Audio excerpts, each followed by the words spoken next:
All right, everyone. So I literally just got done recording a video covering some of the spoilers for Dragon Ball Super Chapter 87, and then right as I was about to, just switch off my computer, I see this post from DBS Hype giving us the full summary for Dragon Ball Super Chapter 87. So before we get into it, as always, guys, this video will contain spoilers. So if you do not want to be spoiled on what happens in the next chapter of the Dragon Ball Super manga, this is your chance to click off the video and, you know, uh, not get spoiled. But if you're still here, I'm gonna assume you are okay with spoilers, or you've already read them and you want to hear what someone else's opinion on them are. So moving forward, here we have part one of the summary, and most of it just talks about the things that we already covered in the the video that I did, where I cover the draft pages that are always released on the official Dragon Ball website. So I'm gonna just skip over that and just go to the part where we get the information on what happens after that. So the last thing that we saw in the draft pages was Monaito being shot from behind by a beam, and a lot of people theorize that that person might be Frieza. Well, just wait. They turn around to see that it came from an even older Gas in midair. Gas now looks way older than before. He's so old that his skeleton is visible, so Gas is not dead. So a lot of us thought that Gas was already out after the previous chapter. Apparently, that's not the case, because we just can't have fights end in this arc for some weird reason. Granola runs to Monaito for his aid, while Goku and Vegeta transform into True Ultra Instinct and Ultra Ego, respectively, and go after Gas. Gas smashes their heads together using telekinesis, so Gas is still just as strong as he was before. As Goku and Vegeta get themselves together and prepare for a Kamehameha and Gallic Gun, Gas hits them with a huge ki blast followed by kicks. Gas's left cheek completely wears off, his left skull becomes more prominent. Goku comments that Gas threw himself into the energy wave he emitted to land kicks on them. That means Gas doesn't care about damaging his own body anymore. So yeah, Gas has completely lost it at this point. Like, he, at this point, does not care what happens to his body. All he cares about is taking out Goku and Vegeta, and he doesn't even realize that he's basically killing himself at this point. Vegeta knows that it's likely they're not fighting a living person now. Granola cries seeing Monaito die. He says he can't let him die on him, but he can't do anything to save him. Monaito says that his life already ended 40 years ago. His only purpose after that was to raise Granola to be a man. He thanks Granola for all the good times he spent with him and closes his eyes. So yeah, Monaito is he's out for now. Just wait. Goku in his True Ultra Instinct breaks Gas' left arm with a kick, but it doesn't bother Gas even a bit. He counters with a punch from his left arm, which sends Goku flying. Goku's left arm bone is now visible. Goku is shocked to see him move with that broken arm. Vegeta comments that being the greatest in the universe is nothing but a curse. Well, I mean, that's kind of what Goku and Vegeta are trying to, attain by all the training, is to be the greatest fighter in the universe. Well, that and, getting to fight strong opponents.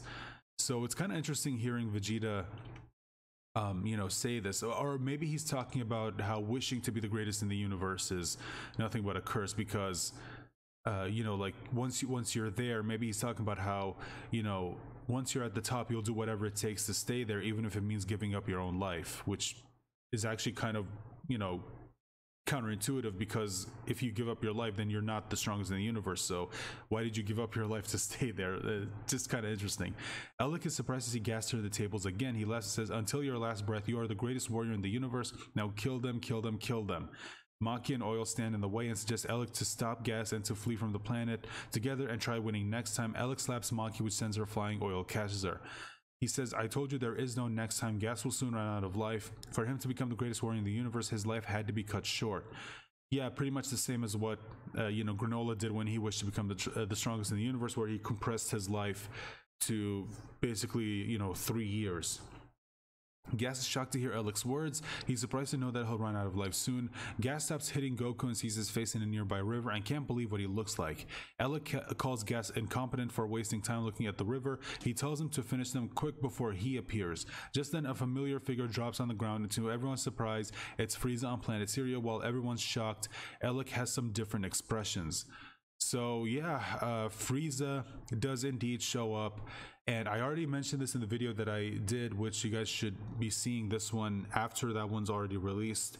I said in that video that a lot of people who predicted that Frieza was going to show up in this arc, you were right. For me personally, I didn't think it was going to happen because it seemed like we were reaching the end of this of this arc, and I didn't think that they were going to introduce Frieza, you know, at this stage or in this late in the game. I didn't think it was going to happen, but apparently I was wrong. So here we go. Frieza's here. Frieza penetrates into Gas's stomach and kills them, as we see Gas age older and turn into a skeleton in a second. Frieza smashes Gas's skull with his foot. Everyone is shocked. Frieza says, "Mr. Elec, I heard you called me. Let me ask this again. What business do you have with me?" Elec is scared and says that he's got nothing. Goku and Vegeta wonder how Frieza killed Gas with one shot. Don't worry, we'll get to that. Frieza tells Elec that there must be a good reason why Elec called him to a distant planet here. Frieza tells him he's sorry that he called him here for business negotiations. It's a misunderstanding. Frieza asks him if his plan was to have him killed by the hand of Gas. Apparently, yeah, that was his plan. That's why he was so insistent that Gas kill Frieza so quickly, and maybe that's why Gas was so strong, because instead of compressing his life to 3 years where he actually had some time like Granola, maybe he only compressed it to like 1 year or just a couple of months, because he thought that he would be strong enough to take care of Goku and Vegeta, and then once Frieza shows up, he'll just take care of him, and then Gas will eventually run out of life, because that's all Gas was to Elec. He was just a pawn. He didn't care about him at all. And moving forward, Frieza tells him sorry, as Gas is all dust now thanks to him. He tells him that he knew about his plans 40 years ago, but kept quiet as Elec's troops were of use to him. He also tells him that nothing that happens in this universe stays hidden from him. He calls Elec the weakest among all the Heaters. Okay, so this is interesting. So he says he knew about Elec's plan all this time, but didn't do anything, which is kind of weird, because that doesn't really kind of doesn't really fall in line with how Frieza likes to think, because we know that even though he sees people as being useful, if they if they're plotting to do anything against him, he just gets rid of them. I mean, isn't that why he got rid of the Saiyans? Because even though the Saiyans were far weaker than him, he thought that the very idea that one of them might eventually rise up against him, he didn't want to take that risk, so he got rid of him. So the idea that he didn't do anything to the Heaters, I don't know. I mean, it just seems a little bit weird to me. Elec tries to punch Frieza, but he grabs his hand and kills Elec with a blast. So yeah, Elec is dead. Granola is not the one who killed him, not even Goku or Vegeta, which to me, I gotta be honest, I am not a fan of that. I thought if anyone should kill Elec, it should have been Granola, considering they already established the whole Elec being the one who killed Granola's mom. So yeah, I'm not a fan of the fact that Frieza is the one who killed him, and that Frieza is the one who also killed Gas, and he's apparently the one ending this this arc. I'm not a fan of that, if I'm being honest, but I guess they're trying to maybe use that to lead into the next arc where Frieza is going to be the main villain, and eventually I guess Goku and Vegeta are going to find another power-up that will eventually you know, be able to help them take down Frieza. I don't know, I'm just guessing. Frieza then notices Goku and Vegeta on the planet too, both in base form now. Goku asks him how he could defeat Gas so easily. Vegeta asks him by saying that Gas wished to become the greatest warrior in the universe, so he'd naturally be more powerful than Frieza. Frieza says this universe, and he says, I was in another realm up until now, so I may not have existed in this universe in the first place. Goku asks him what's with this another realm, to which Frieza replies that he found a room on a planet he conquered where the flow of time was different from the outside world. Goku and Vegeta realize that he's talking about the room of spirit and time. So apparently it's that planet that Goku was in during the Moro arc, where he trained with Miras to attain Ultra Instinct. Apparently Frieza found it and he was training in there, which is how he got so strong. And yeah, he even says he trained for about 10 years in there. Now this is interesting, because we know how strong Frieza got with just like, what was it, I think it was like a month of training from when he was resurrected, and then he came back to Earth. So yeah, I guess 10 years of training would make him pretty damn strong. All right, he also says that he's obtained a new power from his training to defeat the Saiyans. Frieza transforms into a new state that he calls Black Frieza and rushes towards Goku and Vegeta, both power up to their new forms and get ready. Frieza with just a single punch knocks out both True Ultra Instinct Goku and Ultra Ego Vegeta. He then reverts back to his final form. And he says, I wasn't here for you two this time, so I leave you two today. He says Frieza and calls his ship to leave the planet. Okay, that's dumb. No, I'm sorry. I gotta call this out. It's like, look, even if you're not here for them, if your whole thing is to get rid of them, if your whole thing is to get rid of Goku and Vegeta, then dude, just do it. You have them right there. They can't do anything against you. Just kill them. So I'm sorry, I don't like this. I hate this whole thing where villains say, well, I'm not here for you, or they give some excuse to not kill them even though they have the opportunity to get rid of a potential threat in the future. It's like, this guy knows that eventually these two will train and then they'll get stronger than him, so why take that risk? Just get rid of them right now. But we can't, because we need the story to happen. Frieza informs about vacancies and jobs of a kitchen staff and a waiter to Oil and Maki, and they decide to go with Frieza. Frieza leaves. Goku and Vegeta somehow get up and go near Granola and Monaito. Suddenly Monaito opens his eyes. It's Whis who restored his life, apparently just like he did with Frieza, which apparently he shouldn't have done, because, well, here we are. And then, granted, Goku and Vegeta are also to blame because they had a chance to kill Frieza when he came back to Earth with Broly, but instead they chose to let him go, again because plot. We tell them that he's there to get Goku and Vegeta, as Beerus doesn't know how to make yakisoba or whatever. Goku invites Granola to come to Beerus's planet for training, but Granola refuses as he has to collect the Dragon Balls to restore the planet to its former state. Monaito says that he'll seal the balls after using this time, which I guess is a smart idea, because they're probably too dangerous just to be left alone, since there's no, like, you know, cooldown period, I guess you could say, from using these Dragon Balls, and you know, you have to wait before you can use them again. So I guess, yeah, it's a good idea to just seal them away, which, by the way, I didn't know you could. I know you could even do that. So last thing before we wrap up the video. Vegeta gives Granola the Dragon Raider so he could find the Dragon Balls easily. As Goku and Vegeta were about to leave, Monaito stops Goku and gives him Bardock's Scouter. Granola thanks Goku and Vegeta for all they've done. Vegeta tells him to come fight him any day on Earth, to which Granola replies that he'll visit for sure and would win against Vegeta. Vegeta looks forward to it.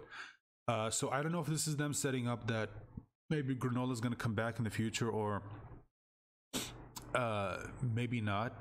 Whis takes out from the planet. Goku asks him if Frieza is the greatest warrior that Oracle Fish talked about earlier. Whis says he doesn't think so, but maybe somewhere in this universe a stronger warrior has been born. Okay, so